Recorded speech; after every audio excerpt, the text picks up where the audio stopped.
Right, there we go. Alarm's going off. It's 12:34 and it's time to take my 10th anniversary diaretical photo. Ready, everyone? Woo! It's 10 years today.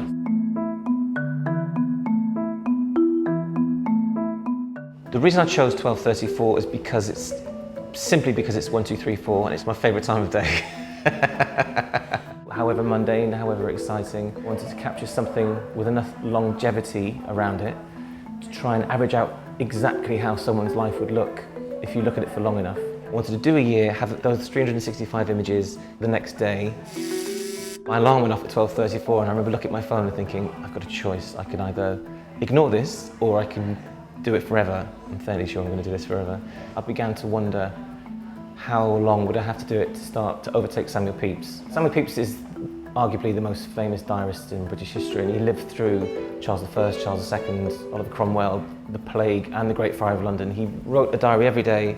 He didn't quite make 10 years, his eyesight began to fail. So once I realised that he didn't make 10 years, I wanted to make the 10 years to overtake Mr. Pepys. Plus we've got the same name as well. I try and keep it as honest and as consistent as I physically can, but sometimes life gets in the way. So I give myself creative license to be able to maybe choose something that I have taken that day.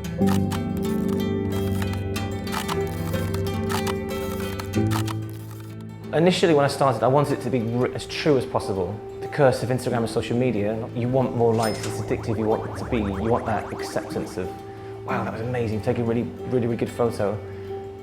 I got to the point after about 7 years when I felt I was being disingenuous to the project. It's almost the forgettable moments of life, like being on a train or crossing the road or being in Sainsbury's, those kinds of moments, rather than, wow, isn't this amazing? For the entire 10 years I've worked here, the person in the chair sometimes is the only thing that changes in that shot. Life is a flash. You take for granted the things that you're surrounded by, you take your work and the people, but when they're gone, that's when you begin to miss them. So I'm almost trying to capture them before it's too late, basically. Those stories and those things you're doing with those people.